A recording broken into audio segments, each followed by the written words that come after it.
Hey everyone, this is Rosemarie from the Unfinished Lesson. Today we're looking at iReal Pro, how to create a backing track and send it to a student. Once the app is open, we're going to select the blue plus button just above songs. And from there we're going to select blank. This gives us a new template to work from. Our keyboard has come up and we're going to select the blue I for information, and we're going to change out some information. In this case, the echo song is the song that my student is doing. And I'm going to add in the composer. You can change the style, though it's something I like students to do on their own to give them ownership. And you can change the key to whatever major or minor key the song happens to be in. Once you're done entering in all the information, we're going to select the blue Done button. Back at our keyboard, we're going to select Symbols. And we're going to add in our time signature. Going back into chords, we're now able to use the letters and numbers in order to add whatever chord we would like. Using the blue Next button, which is to the bottom right corner of the keyboard, we're able to move forward.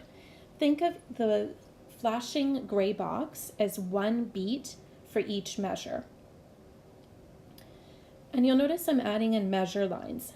iReal Pro has added a box for that, or a button for that as well, and it's just to the bottom left. Sometimes things can get a little messy, but because we're using this for audio purposes, it doesn't really matter. So you'll notice you always have to go to the beginning of measure 1 before you hit that measure line, because it's always going to appear on the left-hand side. If you want to change the time signature within the song, hit Symbols, whatever time signature you would like, and keep going. That's not what I want to do here, so I'm selecting the blue X button in order to remove that. And then I need to make sure that I'm on the right measure of my piece. So 1, 2, 3, I'm going 1, 2, 3, and now I'm back on my first measure, and I can continue entering. One option that you can do, you'll notice that the chord appears. There's 3 blue lines. Here's some other options for chords. I'm finding that I don't really need it as I'm entering things in, but you may find it useful. And if you make a mistake on a chord, you can hit the gray X button to clear that spot.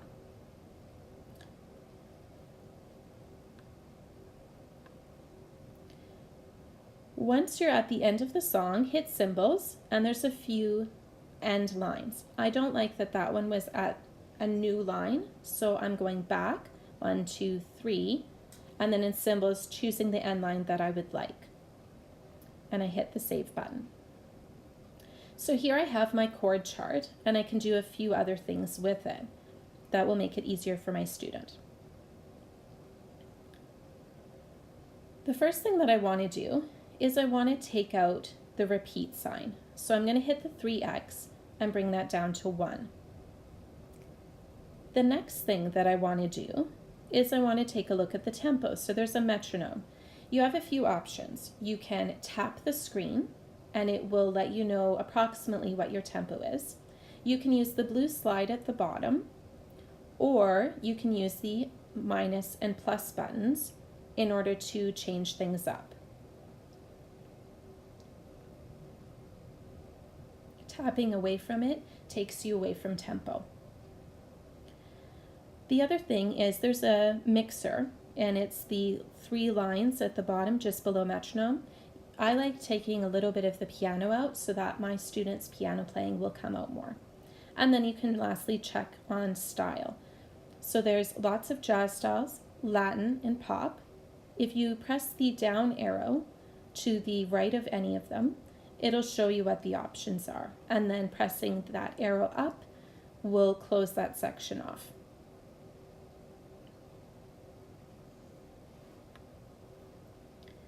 In order to send it to a student, we're going to use the Share button at the top right and go Share Audio.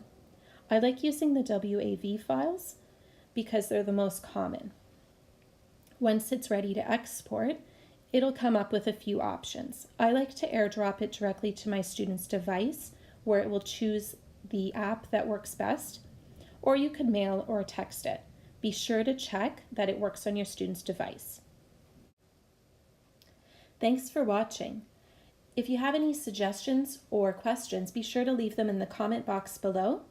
And for more ideas, visit www.theunfinishedlesson.com.